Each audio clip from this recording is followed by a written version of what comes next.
Почитувани гледачи, добар ден и добре дојдовте во уште едно ново издание на емисијата Ваш термин. Се надевам дека и денес ќе успееме да доближиме многу корисни информации кога станува збор за вашето здравје и грижата за него, нели? Одлучивме денеска да поразговараме за една тема, досега не сум разговарала во Ваш термин, иако сметам дека треба да бидете информирани за сето ова, да знаете што точно, зошто е, како е, значи сите оние информации кога станува збор за фитомедицината и незината примена, да ги доближиме до вас и се разбира, се надевам дека ќе биде од ваша корист. За таа цел веќе со мене во студиото е Љупче Бубе Трајчев, кој што е доктор по природна медицина, нутриционист и хербалист. Со него ќе поразговараме за фитомедицината, значи колку кај нас луѓето се запознаени со фитомедицина, дали постои опасност ако премногу консумираме некои од билките или чаевите. Се разбира за колку се корисни за нашето општо здравје, за кои се заболувања се користи фитомедицината и така натаму. Ќе поразговараме денес со мојот соговорник, додека за оној прилог за кој што секогаш во оваа нова сезона го правиме со магистар Татјана Павлова, нутриционист, ќе да знаете нешто повеќе за примената на храната кога веќе треба, еве сега навлегуваме во есен и зима, значи која храна и како треба да консумираме во овој период. Тоа би било накусо како најава, веќе со мене е мојот соговорник, да го поздравам и да му посакам добре дојде за прв пат во Ваш термин. Благодарам на поканата, добро ве најдов, поздрав до тебе и до сите гледачи на телевизија Сонце.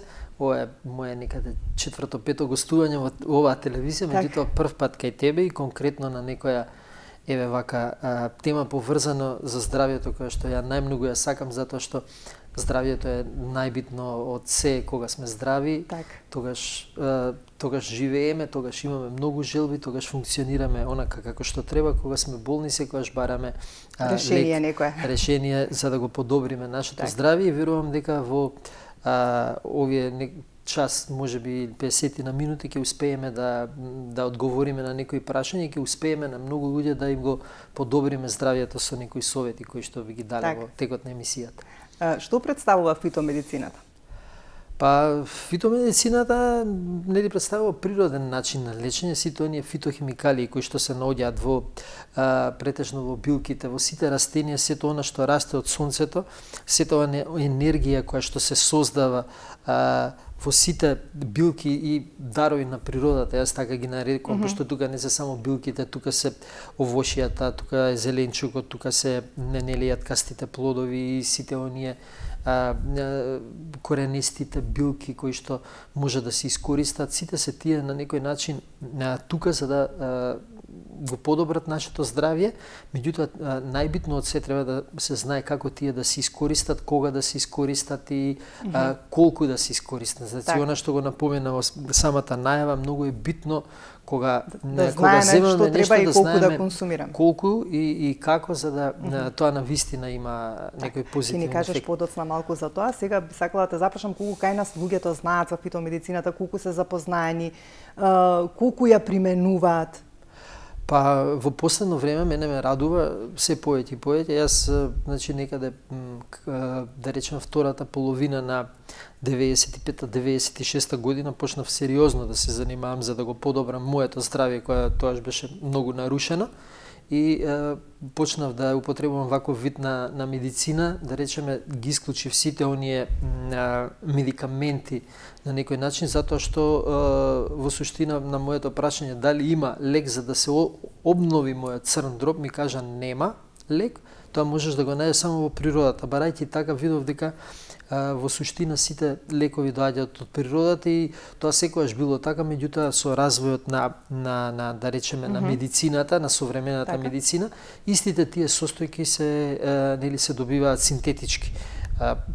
Пак станува збор за нешто што е видено во природата, се произведува вестачки, почнувајќи тука од витамините, од сите оние, дури и анестетикот кој што е за операција на срце, тој е направен, уште старите индијанци го знаеле да го приготват од 12 билки, тој истиот се употребува и до ден денес за операција на отворено срце, меѓутоа се прави вештачки, така да се доаѓа од тука коренот е од сето она што ни го дала природата, со мали модификации нели во современата, да речеме, медицина која што се труди да направи се повеќе и повеќе квантитативно како и квалитативно, меѓутоа кога се оди на квантитет, квалитетот се губи и доколку е една состојка која што е добиена по хемиски пат ја внесуваме во организмот, таа секогаш има последици за другите органи, затоа што организмот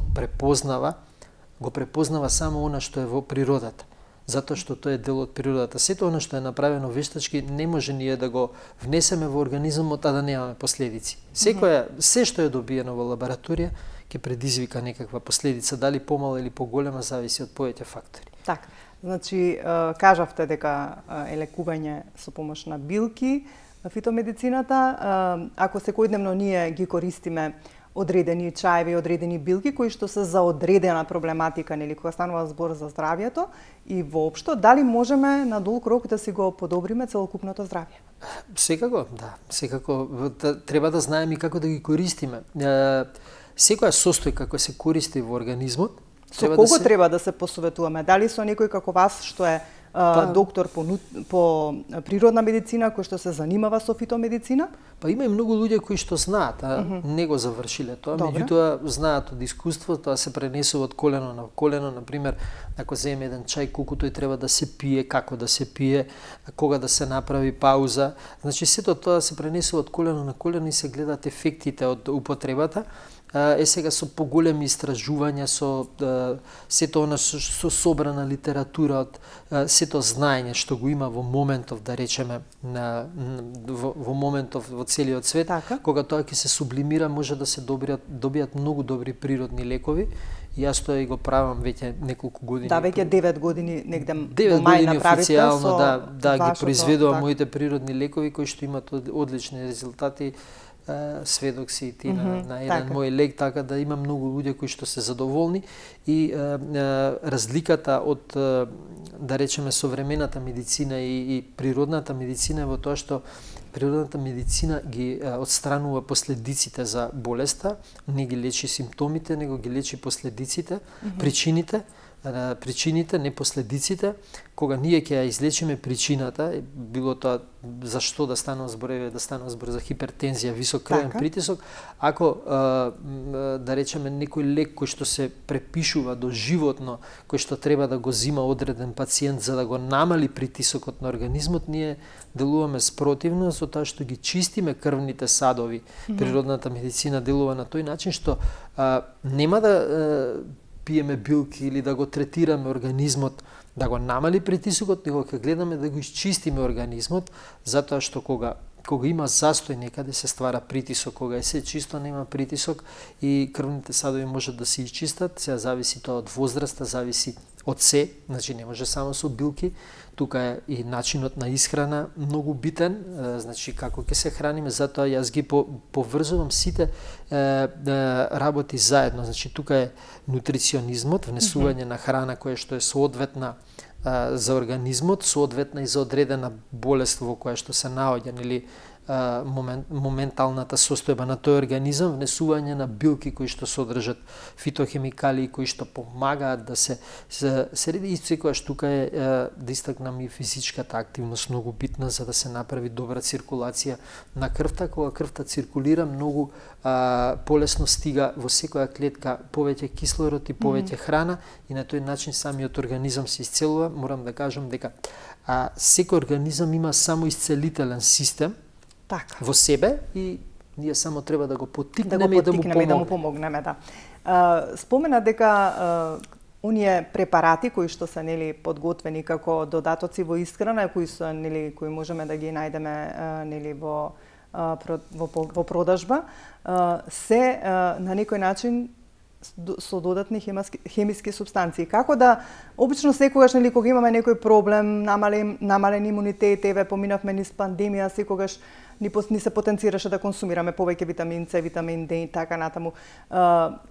ти напомена дека тоа и не е толку корисно кога нешто консумирате што е создадено нели по вештачки пат. Како некако да се навикнеме да не посегнуваме по овие препарати, туку да побараме совет од вас, од други нели кои што се едуцирани за да некако ни помогнат на некој друг начин, еве со помош на фитомедицина да се го подобриме нашиот имунитет? Тоа е многу едноставно, само ние треба да ја стекнеме таа навика.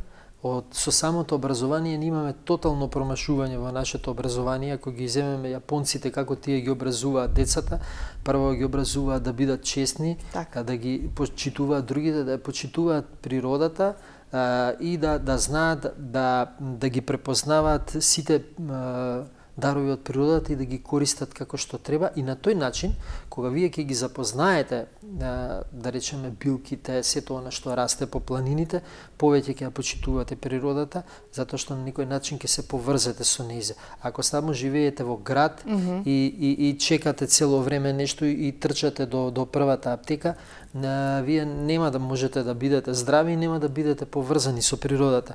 А многу е едноставно. Тоа еве ќе кажам, ние сме земја која што има да речем илјадници килограми природен витамин С.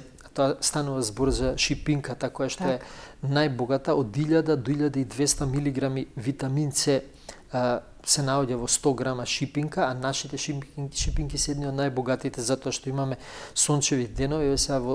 Сега баш во овој момент зрее шипинката и сега е топло, сега ќе има концентрацијата на витаминот С ќе биде многу голема.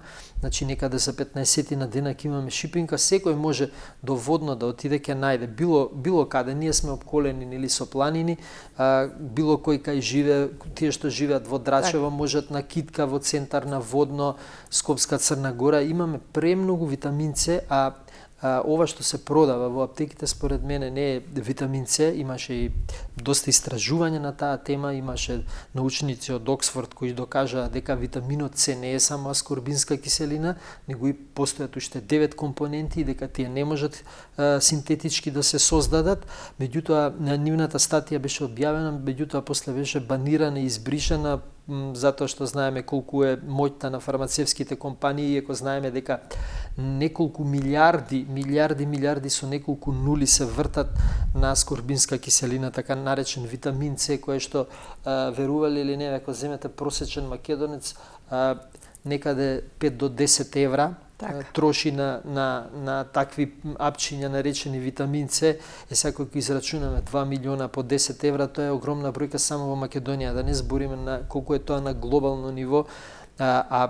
Математиката е едноставна, едно одење на планина можеме за половина час да набереме 1 килограм шипинка која што идеално стои во фрижидер, и кога ќе имаме недостаток на витамин С да ја користиме во исхраната, тоа е толку едноставно, просто меѓутоа се нема таа навика, се нема тоа во образованието наметнато на децата да истражат, да видат што има во Македонија. Ако ги прашате пола од децата во училиштата, поготово во центар, не знаат како изгледа стебло на кое што расте патлиџан или пиперка, што да речеме споредбено со Јапонија е неверојатно, кога знаеме дека децата на 7 години ги учат да изградат куќа. На средина и како не знаат. Децата на 7 години во Јапонија до 10 да ги пуштите 20 деца можат да ви изградат куќа од дрво, а нашиве не знаат една шајка да заковат и значи, само гледат на телефон. Значи сметате дека кај нас треба уште од мали нозе децата да се едуцираат, за да знаат како да ги користат правилно. Затоа што здравието е најбитно од се. Ние имаме на една од највисоките стапки, имаме на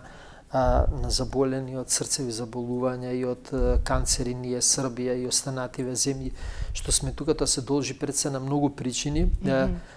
Се должи на тоа што ние, овој регион тука во Европа, сме најзагадени заедно со Полска, кај што се гори целиот отпад и сето она што не чини се праќа на Балканот и во Полска, која што исто така е сиромашна на некој начин или дозволува корумпирана за да влезе тоа, за да се изгори. За разлика ако земеме Швајцарија, Германија, Франција и Шпанија имаат од 50 до 100 пати помало загадување од нас. И така тука има повеќе фактори, на тие не можеме многу да влијаеме, меѓутоа можеме да внесуваме повеќе антиоксиданси а тоа значи повеќе свеж овош и зеленчук, за да го подобриме нашето здравје и секако одредени чаеви во зависност од состојбата која што ја имаме, има и чаеви кои што може да ги внесуваме превентивно и кои што се вкусни. И сега кога сме тука кај билките, тука може да го испишат телефонот од режија на екранот, па некој кој што нели сака нешто да праша или нели нешто што е од интерес во однос на фитомедицината, може да не се приклучи во разговорот. Кажавме претходно дали може и дали постои опасност да се предозираме или пак некоја од билките, ако ја консумираме повеќе од определен временски период, да ни наштети. И кои се тие билки? Постојат многу такви билки, еве да речеме, ако меѓутоа некои не можеме да ги внесеме во толкова количество, на пример состојката, фитохемикалијата која што се наоѓа во нането и во ментата, која што го дава оној прекрасен вкус и мирис, ако се предозираме, може да настапи смрт кај нас. Меѓутоа, ние треба да испиеме околу 50 до 60 литри чај, за да може да дојде до тоа. Единствено може од она што се наоѓа во природата, може ако претераме со рен, например, ако изедеме повеќе од 10 до 15 грама рен, може да дојде до повраќање, до страшна диареја и болки во стомакот. Ренот е многу здрав, меѓутоа треба да се користи во мали количини. Исто така има билки со кои што не треба нели да се претерува. Обично јас и не советувам тие билки да се користат. Тука е вртиката, има црвениот кантарион е исто така многу лековит, Не сме да се користи повеќе од колку дена? Па не сме повеќе од 7 дена да се користи. Тоа 2 пати дневно, колку дневно? Па саба или вечер може 2 пати дневно. Да, најмногу 10 дена 2 пати дневно. Меѓутоа кога се работи со одреден проблем, да. Исто така Жалфијата е најдобро да се користи 3 дена, па да се направи пауза недела дена, пуште 3 дена. Затоа жалфијата е многу лековита, меѓутоа има состојки кои што не се баш фитохемикалии кои што може да направат други одредени проблеми на црниот дроб, на бубрезите. Тука не знам кои други билки би ги напоменал. А кои може да ги пиеме без да се грижиме? Па најдобро е мечината душичка, таа можеме да ја пиеме постојано. И секојдневно да ја пиеме, нема никакви. Можеме секојдневно да ја пиеме, меѓутоа ја не препорачувам од месец дена пиење повеќе на исчај. На исчај, значи да ги менуваме, па и нека биде и на 2 недели. Кантарионот, тие се оние чаеви кои што сите ги знаат и кои што се многу лесно достапни и кои што може да се најдат по нашите планини. Кантарионот, мечината душичка, тука е исто риганот или планински чај. Планинскиот чај, да. Дали тој може да се користи секојдневно? Оној друг планински чај, баш планински чај, кој што изгледа како клаздвака, тоа е одличен чај и тој може да се користи исто цело време како и остенатите чаеви. Тој воопшто нема алкалоиди. И може слободно да се користи. Знам дека како мала многу консумиравме таков чај кај моите баба и дедо кои што растеа, нели, кои што живеа во планинско село и затоа и ве прашувам бидејќи бенефитите од некоите како се. Да, одлично, поготово тој чај е многу добар за зимскиот период кога е време на настинки, грипови и слично. Тој заедно со риганот или дивото оригано се многу добри. Тука е и мачината душичка која спаѓа исто во таа група заедно со риганот за дишните патишта. Тука и лопенот кој што кај нас малце послабо се користи, го има доста. Во Србија доста србите го викаат дивизма, тоа е оној двогодишно растение кое што има прекрасни жолти цветови. Горе. Да, во горниот дел, а листовите се кадифено меки, така да тоа е одличен исто за дишните патишти, има одлични чаеви, може да се искористат и многу други билки, да речеме свилата од пченката е многу добра за прочистување на уринарните патишта. Исто така може да се користи лушпата од гравот, мешунките од гравот може да се користат за намалување на шекерот, одлични се. Така да имаме многу можеме да користиме кората од калинка како природен антибиотик. има многу Да приготвуваме чај од неа? Чај од неа, да. Најдобро е прво да се исуши, а потоа да се приготви. Ние имаме одлична калинка која што хемиски не се третира, имаме и дива калинка по валандовско која што може секој да помини да си набере неколку баш заради оваа намен и во време на бактериски инфекции може вирусни да ја користи како природен антибиотик, да не зема антибиотици кои што ќе предизвикаат многу проблеми подоцна.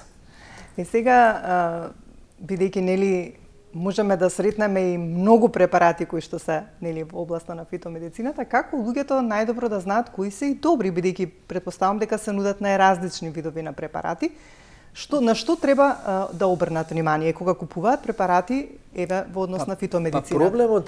Проблемот тука има еден проблем, мене често ме прашуваат зошто, например, јас пиев од тој чај или земав немав ефект, затоа што, например, фирмите кои што ги откупуваат чевите, откупуваат на големо и собирачите на билки ги собираат сите билки, тие што треба и што не треба. Зборам истата билка, меѓутоа, кога ќе отидете да собирате билката, таа треба да биде расцветана добро и да се собира само таа билка која што е зрела. Замислете како да земете да направите сок од јагоди, да ги оберете и зелените и зрелите и се да измешате и сокот да ви биде вкусен. Значи треба да се бера токму во оној период кога се за берење. Да, јас обично ми се случувало да отидам затоа што секоја година е различно, да возам 40 километри, 50 и билките да не бидат спремни за и да се вратам и да од пословедна проценка да проценам кога и во неколку наврати да ги берам се со цел за тоа што ќе го наберам,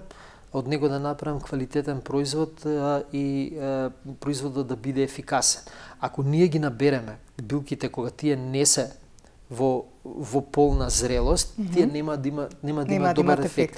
Ако пред 3 дена врнело дожд, пак ќе немаат билките ефект. Значи треба најмалку 3-4 дена да има сонце, да се создадат да е суво времето, сончево и да се берат билките нели зрели. Сега кога се прави, кога големите фирми произведуваат, тие откупуваат и тука се бере се да се добие нели на килажа на се и затоа тие препарати во суштина и не се толку ефикасни. Сега не зборувам за сите, меѓутоа релативно сите луѓе знаат дека нели тоа така функционира. И најдобро е кога купуваат природен производ да купат од некој што навистина се разбира, некој што има искуство во тоа, кој што има добар фидбек. И да се сертифицирани. Да, да се проверат. Првин да се сертифицирани, да се проверат за да биде нели за да се знае што се купува и како се купува. Тоа е исто многу битно. Кога ќе се направи леко таков природен таква билка која што е во баш формирана и зрела билка, јас ги викам и билките зрели, за некој ми е чудно можеби, меѓутоа од зрела билка, квалитетна билка, секогаш ќе има ефект, затоа што тогаш фитохемикалиите се многу пати повеќе присутни во билката и тогаш ги дава своите резултати. Така. И сега, Бубе, бидејќи тука е време да го слушнаме и прилогот за користење на храна или премин на исхрана од лето во зима, а ти си нутриционист, сум слушнала дека секогаш е добро да се користи онаа храна која што е во сезона. Дали е тоа точно? Најдобро, и тоа е најточно зошто. Еве сега ќе кажам прост пример, го земавме витаминот С, ќе се надобрзам за тоа. Сега во зима, нели, немаме веќе овошето го снемува, имаме шипинка која што е мала, толку малецка, а една шипинка има витамин С колку една пола лубеница, колку 2 кила лубеница да изедеме. Природата така тоа го ускладила да ние цела сезона имаме сето што ни е потребно и таа ни го сервира, ние треба само да го искористиме. Тука и кивата, која што сега ние имаме прекрасна македонска кива, која што не треба увозна кива, значи имаме домашна кива и на гледачите им препорачувам од пазарите да барат домашна наша кива, која што е многу квалитетна. Кивата има од 500 до 600 милиграми витамин С на 100 грама, кива можеме многу повеќе да изедеме од шипинка, така да е многу е квалитетно во овој период на годината да се јадат киви, да се внесува исто тука, знаеме дека и зелката, која што има многу фитохемикали, има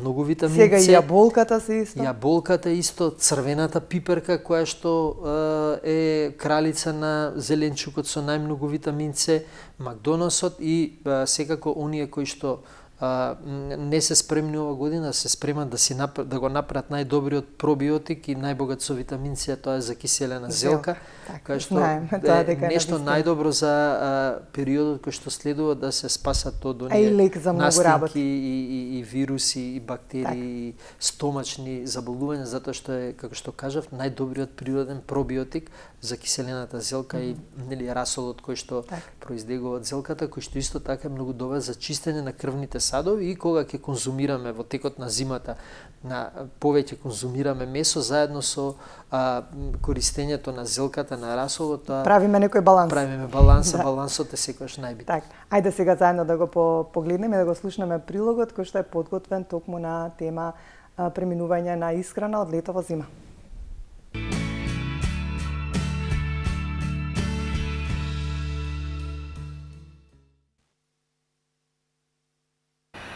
Како што имаме секојдневни деноноќни биоритми, односно на ден и ноќ, така и во природата постојат оние биоритми на менување на годишните времиња. Врз тие биоритми не можеме да влијаеме, меѓутоа мораме да се прилагодиме. Не случајно со промената на секое годишно време, нашиот организам претрпува и чувствува одредени промени, како што се замор, пат на енергија, поспаност и така натаму. Кога станува збор за преминување од потоплите кон поладните денови, постојат некои правила кои што би сакала да ви ги посочам, како што например би требало сега веќе оние ладни пијалоци да ги тргнеме настрана. Зошто? Бидејќи на нашето тело се помалку веќе му треба ладење, односно температурата на телото мораме да ја прилагодиме според временските потреби. Какви се временските потреби? Ние сега во периодов се соочуваме со ладни утра и ладни ноќи. Меѓутоа, високите температури во текот на денот се уште стојат.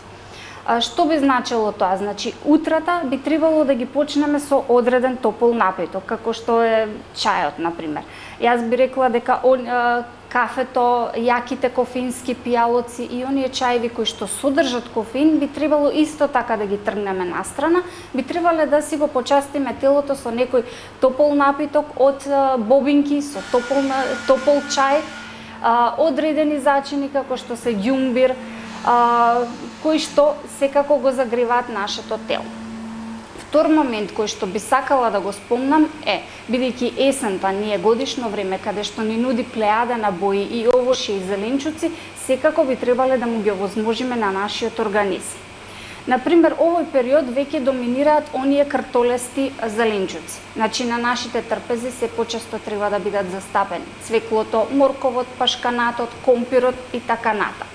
Од друга страна пак, да не заборавиме да ги земеме и зеленчуците кои што содржат бои, како например црвената пиперка, жолтата пиперка, доматите кои што изобилуваат со витамин С, исто така лиснатиот зеленчук мора да ни биде составен дел од нашето секојдневно мени.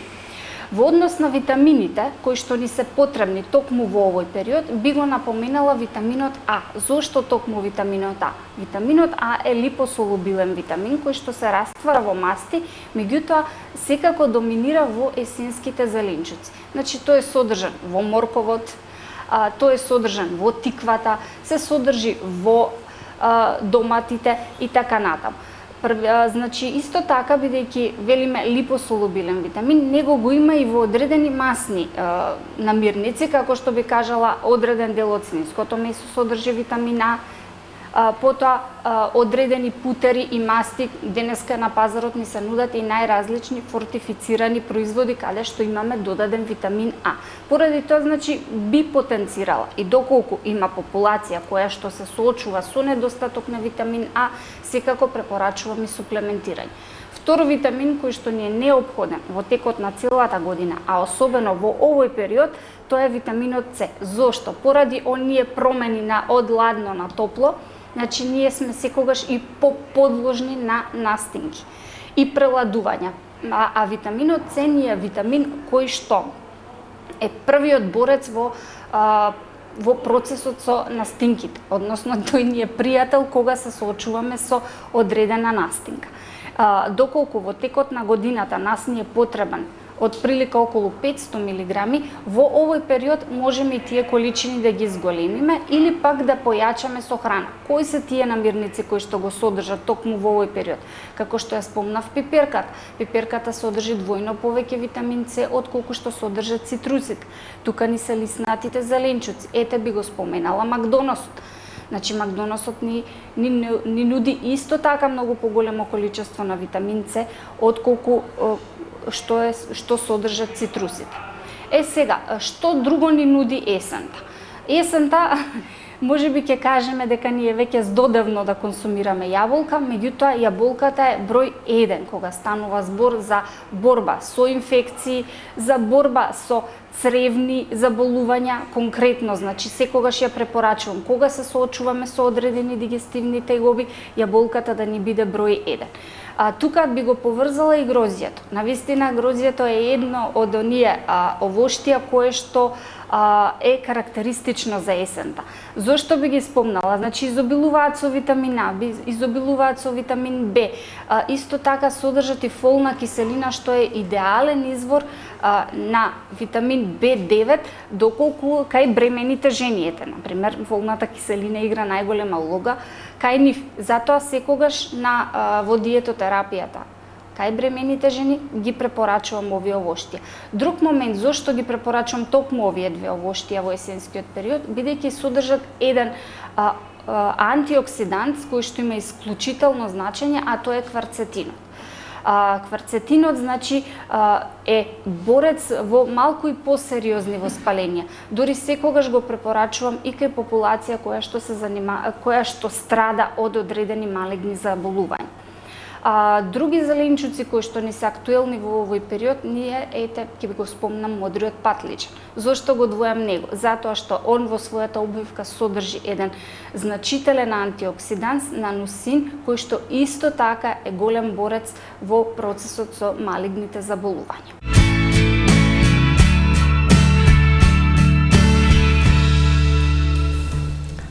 Да, ете можевте од прилогот на Татјана да слушнете за исхраната која што треба нели сега да ни е веќе во премина од лето во зима, зашто е се корисно, што да консумирате, кој може се да консумира, беше многу убаво објаснето. Сега веќе ќе го започнеме на втор дел од разговорот. Пред известно време кога ве информиравме за промените во здравствениот систем, кога доктор Злата ни гостуваше, кажа дека обично кај матичните лекари луѓето одат за 4-5 здравствени проблеми. Па одлучив токму за оваа проблематика малку да поразговараме со мојот соговорник, да ни каже како се третираат нели со фитомедицина. Тоа се диабетесот, хипо и хипертироидизам, високиот притисок, астмата и хобот, нека биде и срцевите заболувања ќе ги вметнеме. Како се третира со фитомедицина? Ајде да започнеме првин од диабетесот, бидејќи сега скоро ќе биде и одбележувањето во ноември на светскиот ден на диабетесот.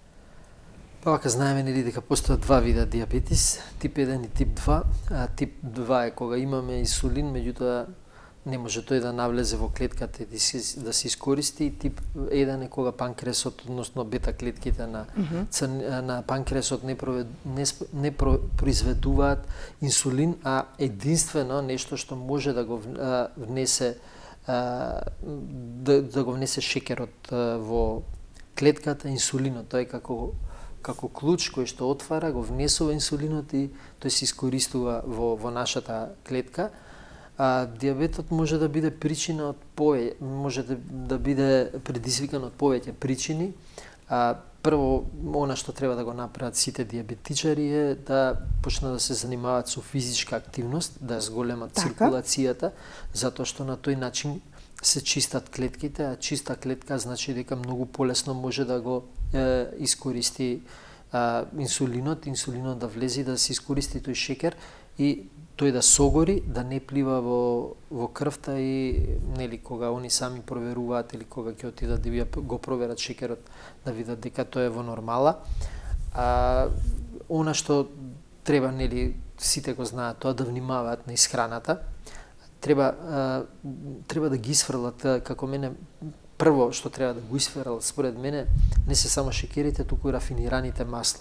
Така. Рафинираните масла ја замастуваат на некој начин. А и белото брашно, клетката. чинам. Да. Па да, белото брашно, Бидејќи содржи шеќер и белиот така. шеќер, се што е бело, нели, рафиниран.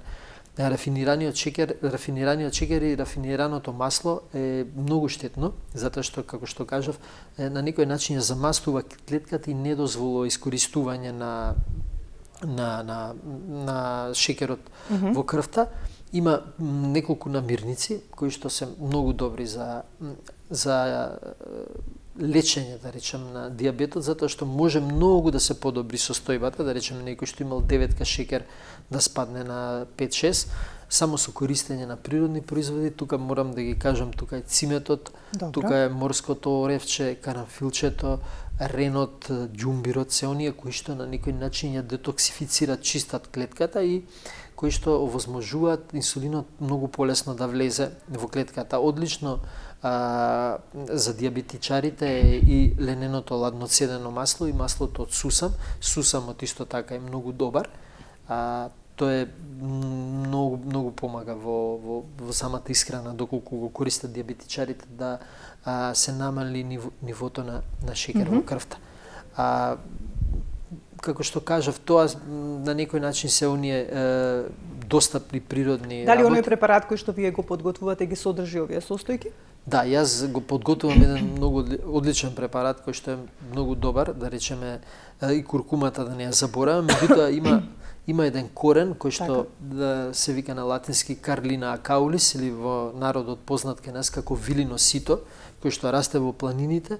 Тој корен, кога ќе се приготви онака како што треба, значи треба убаво да се излупи, да се исуши и да се сомеле, треба многу е битно брзо да се исуши. Тој корен јас го сушам во сушара на 45 степени, некаде околу 6-7 часа, и тој се меле, заедно се меша со други состојки и се добива една прекрасна смеса за диабет, која што помага за искористување на инсулинот, му помага на инсулинот да навлезе наедно со шеќерот во крвта и да се искористи, а сите оние состојки кои што ги кажав можат слободно да ги користат во својата исхрана како зачин. Во секојдневието, така. Во секојдневието, затоа што тие се достапни во продавници, меѓутоа Carlina acaulisот е малку потежок да се најде, не знам дали го има на пазарот, можеби го има, јас го собирам сам и го сушам и знам од кај го собирам, значи на 1700 метри надморска висина.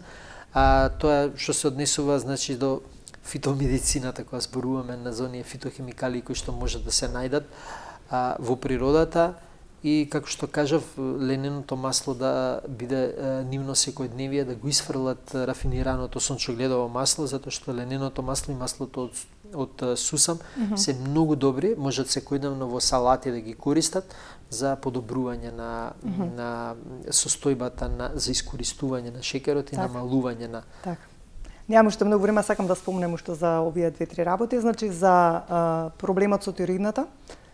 Што користите во подготовка на оние препарати кои што ги имате? Па вака, за подготовка на тироидата, исто така користам природни препарати кои што можат да ги најдат гледачите, можат и да ги купат. Еден од зачините кој што е многу добар за тироидната е морското оревче, како зачин зборам, може да се користи во салати, може да се користи во јадење како зачин, во сладки и во останати подготовки на сите јадење и прилози како јадење што се додатни, сосови и слично. Тука и селенот, поточно бразилскиот орев, сите што имаат проблем со тироидата, претежно треба да користат 2 бразилски ореви дневно. Добро. Тоа на гладно, на Па најдобро како се препорачува, во кој временски период од денот? Не е проблем, може да се користи било како. Битно е да се внесе количеството на селен кој што е потребно на тироидата за да може да функционира, а селенот е исто добар за имунитет. Со тоа што внесувајќи 7 дена по 2 бразилски ореви, она што го зборувавме на почетокот, селенот е многу добар за подигање на имунитетот, за функционирање на тироидната жлезна, меѓутоа е многу токсичен. Ако ние внесеме, ако е прекумерено така. Ако внесеме, например, 20 бразилски ореви, ништо нема да ни биде нас од 5 ако внесеме 10 минути, ако внесеме 20 ќе имаме сериозен проблем. А после 3 дена да се направи пауза, затоа што се што користиме, организмот го искористува 70-80%, другото го става во свое депо. А со правење на пауза се искористува и останатото што е во депото и потоа можеме повторно да користиме и да ја заштитиме тироидата. Сега исто така тука е многу битен јодот. Ние во Македонија сме многу сиромашни со јод, нашата почва е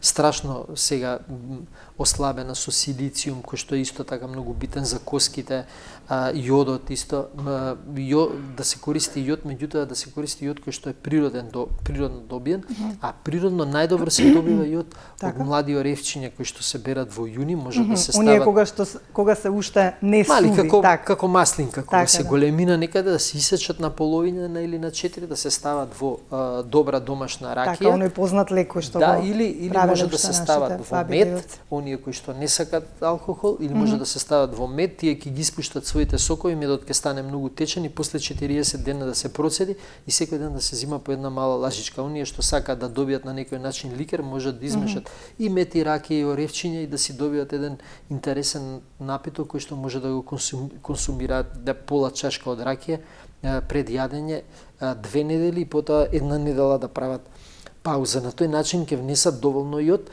Јодот и исто така чистач на организмот, знаеме дека јодот дезинфицира, нели, кога имаме рана, внесуваме, ставаме јод на нашата рана, ова на природен начин ги лечиме фактички раните кои што настанале во нашиот организм, а тука најмногу страда тироидната жлезда, поради сите овие зрачења што ги имаме, поради нечистиот воздух, поради стресот, исто морам да кажам, стресот е еден од најголемите уништувачи на тироидната жлезда, па и на останатите органи, така да сите оние кои што имаат проблем со тироидата треба да си најдат во текот на денот некој испустен вентил кај што ќе можат стресот да го отстранат, дали ќе биде тоа читање книга, шетање, прошетка и слично. Меѓутоа да се внимава и на стресот, затоа што тој е причинител број 1 за тироидата, а потоа тука доаѓа храната и сето она што останато предизвикува, нели, дисфункција на тироидната жлезда, како што кажав, зрачењето кое што дефинитивно не можеме да го избегнеме, меѓутоа тоа што можеме да го направиме за да можеме да функционираме малку подобро. Кога станува збор за проблемот со хоп и со астма?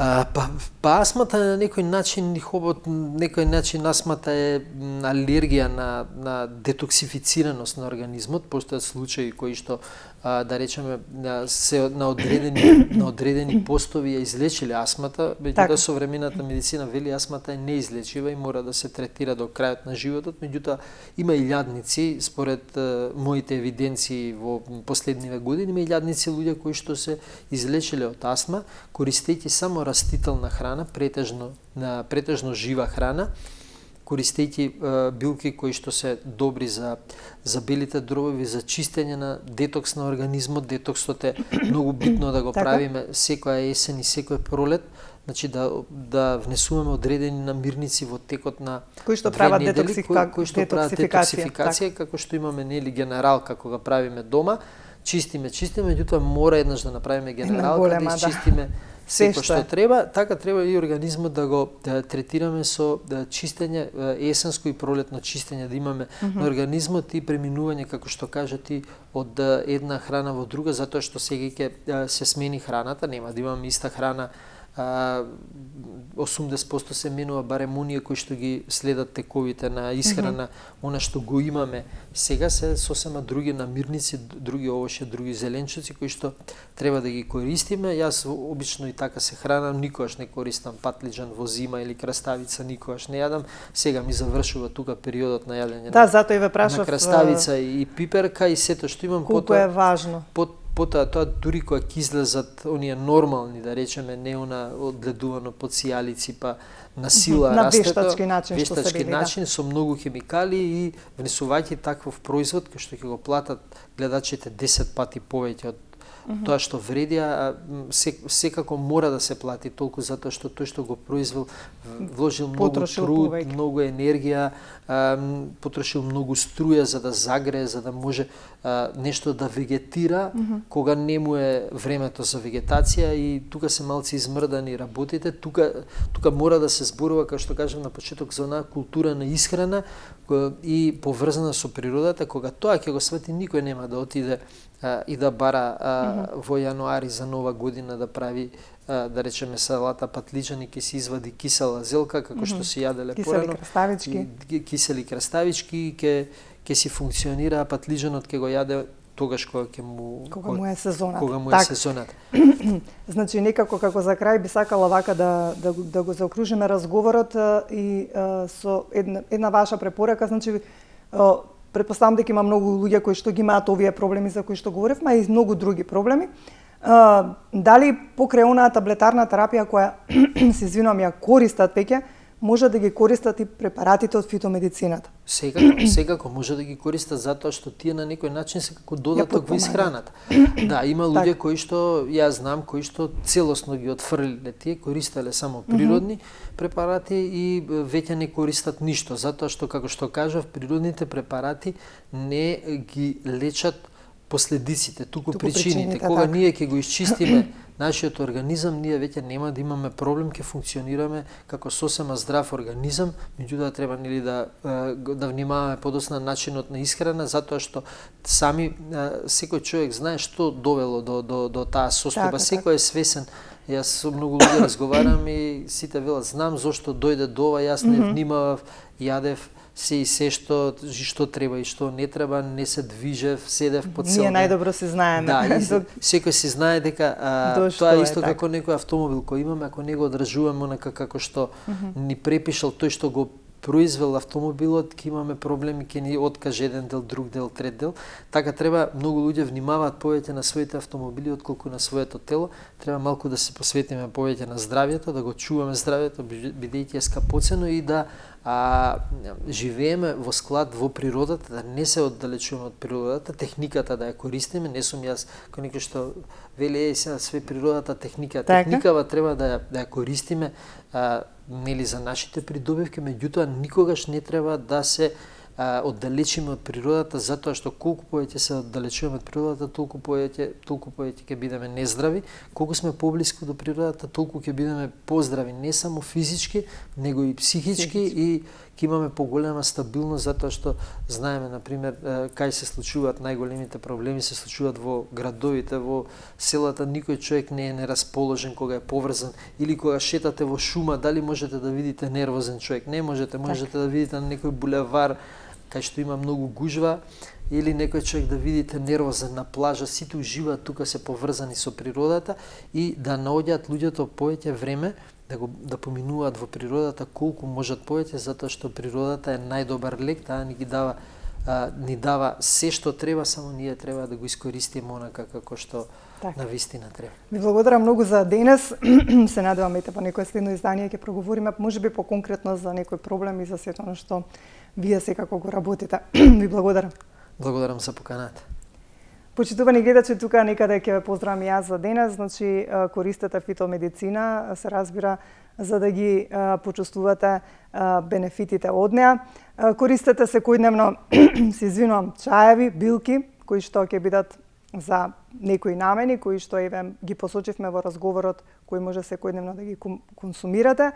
И доколку сакате нели да стапите во комуникација и со мојот соговорник и со магистар Татјана Павлова, нутриционист, може да се јавите во нашата телевизија, секако ќе добиете нивни контакти. Ве оставам во убаво расположение, имајте убав ден.